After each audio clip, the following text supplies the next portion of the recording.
And recording. So, I am in a much better mood today than I have been in the last couple of days. And that's for a variety of reasons. But the most pertinent to this video would be that earlier tonight, I was watching the Rock and Roll Hall of Fame induction over on HBO. And as of tonight, Nine Inch Nails is officially in the Rock and Roll Hall of Fame. So I'm all kinds of psyched about that. And because of that, I wanted to do something Trent Reznor related, react to something that I haven't heard. And that's kind of hard because I've heard almost everything Nine Inch Nails related. With the exception of the new Ghost album, Ghost 5. For some reason, I keep putting that off. And I was going to try to do a track off that album. But as soon as I hopped up on YouTube, somehow or another, I came across this gem here. And this is from Nine Inch Nails' official page. It's a cover of an Iggy Pop song, Nightclubbing. And it's from 2006. And it is Trent, Jeordie, Atticus Ross, and then Peter Murphy of Bacchus fame. And I believe this is from the same kind of like intimate setting where they did a version of Reptile that was just like amazing. But I thought that was a one-off. I didn't think there was more videos, so it looks like there's more to that particular set. So June 2006, Iggy Pop cover. Let's just jump right into it. Go!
Pause it right there for copyright purposes.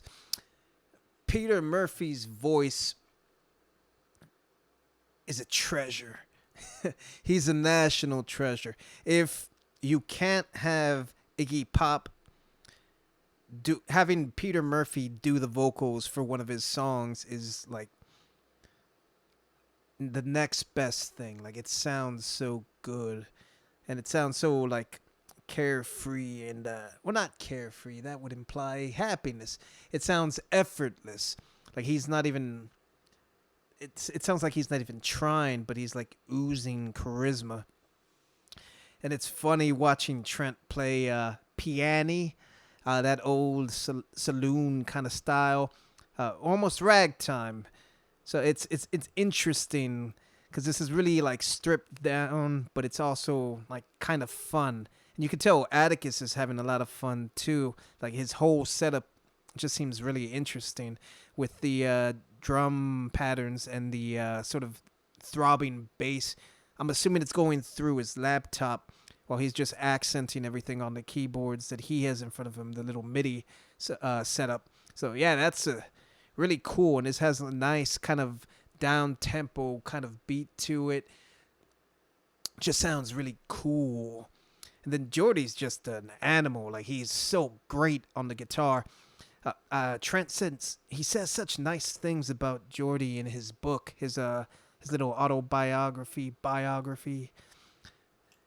Yeah. Let me back up just a little bit. Go. Bright white.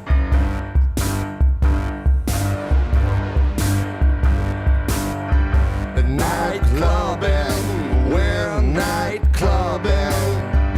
We're walking through town. Nightclubbing, we're nightclubbing. We walk like a ghost. We learn dances, brand new dances, like the nuclear bomb. When we're nightclubbing, bright white clubbing. Oh, isn't it wild?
Trent on piano, everybody.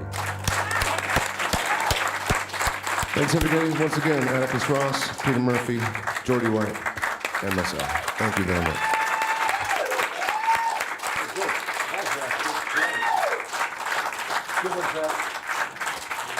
I'm guessing that was the last song that they did. That was pretty damn good. Like it felt nice and funky, but also like really kind of suave. And judging from the bass, the computerized bass sound, and then the effects on Jeordie's guitar, like the guitar sound, 2006, was that With Teeth era? Because I think that's the kind of vibe and kind of feel I was getting from that, just like the instrumentation of it. But yeah, and even Jeordie's like background vocals, like once he joined in for the harmonies with Trent, he's got a surprisingly good voice too. I wasn't aware of that. Man, but this is definitely great. Obviously, Iggy Pop's his own thing, and this is a little different from the original, but as its own entity, because it's Trent. This is actually like just really cool, and Trent did kind of Nine Inch Nail-ify the song. It wasn't necessarily as heavy or as dark as you would expect, but there's like an essence of fun like throughout the background of it, just because like if you're night clubbing, if you're going out to club, you're going out to have fun. So I think they kind of like took that spirit just because of how interesting the interplay between the four of them probably was as well. Like I'm sure they were having a lot of fun, just kind of like kicking back and just playing music. And this was very stripped down too. So usually Trent has more like an elaborate setup, more of an elaborate sound, a lot more layering. So this is a nice change of pace, and it just sounds really cool. And again, like really suave. And then anytime you can hear Peter sing, like that's just a treat. So if none of you have heard this before, look for the same concert and actually listen to their version of Reptile. That is even better. Like that's like I can't say enough good things about that. But congratulations to Nine Inch Nails, Rock and Roll Hall of Fame.